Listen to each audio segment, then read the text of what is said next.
Hello, and a massive hello to everybody. Hope everybody's having a great day. This is 50 Pips, rocking and rolling, 30th of January, 2017. No trade calls, no recommendations, every response for their own stuff. So just doing a little update here. Some people complaining about low volume on the YouTube recording. I think probably about 5% of the people saying that the volume was a bit low. So I'm just trying to jack up the volume and see if we can get a better sound without any distortion here, right?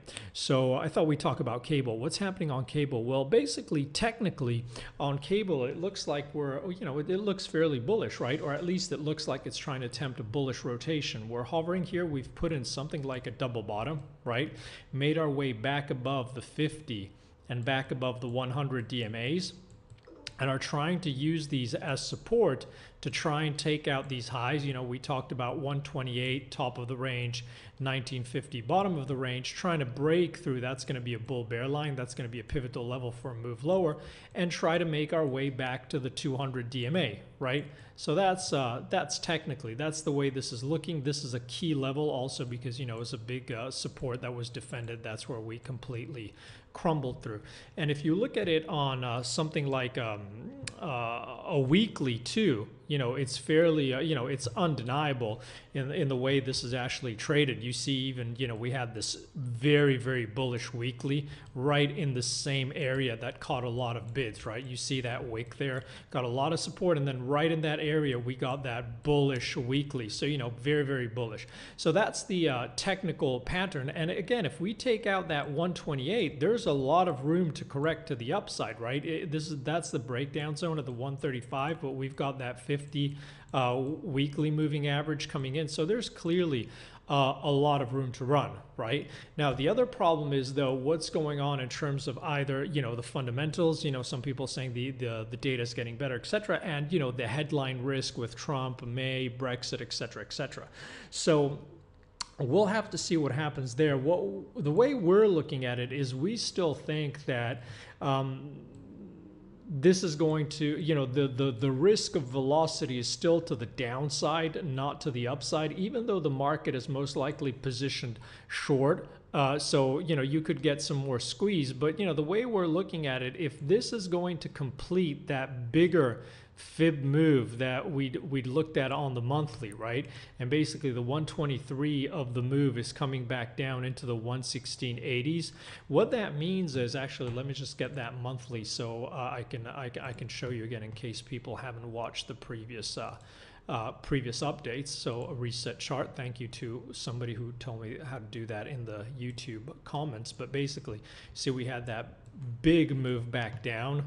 Then we had all this pattern here, all these sellers coming in ahead of the 50, and we're looking at the 123 extension of this move A to B, right, coming back down into those 116s. That's the move we're talking about.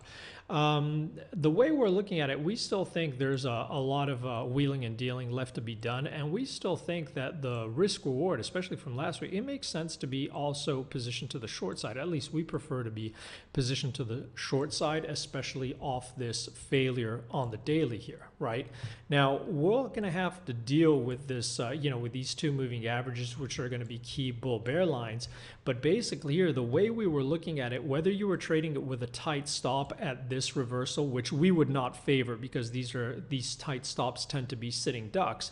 But if you're looking at this range 108 back into the 1950s or all the way into that 123 extension target, right, as there'll be more headwinds, as, you know, Brexit is going to be a fact, whether they get a deal or not in 2 years' time, the fact that the negotiation is going to take time, blah, blah, blah, blah, blah, blah, blah, blah. I don't want to go about all of that and all of that discussion, but basically, to keep it simple here, you've got about 2% risk to the upside, and if we resume that move down, right, you've got about 23% to the downside, right? So to us, that's compelling asymmetric risk reward.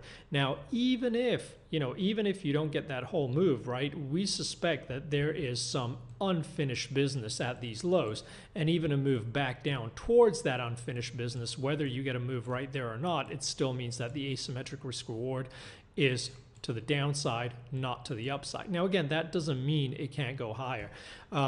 So even though technically there's clearly room to run higher, we think there's a lot of unresolved issues, and that this 128 is going to be a very hard nut to crack, and that there'll be a lot of people more than happy to try and sell into that zone. So we think that in terms of the safest stop in brackets, or a stop that's going to be defended, is not something which is inside this area, which could be a little bit of a sitting duck. We prefer to work with what we'd call a day close stop above or below the 128. So that's the way we're looking at cable. Let's see what happens. I'm going to upload this. Hopefully the sound is better. For those people who had some problems, please don't hesitate to hit me up and let me know if it's better. And for all those who had no problems, well, you just got an extra video, okay? Have an awesome one. Take care, guys. Talk to you guys soon. Bye-bye.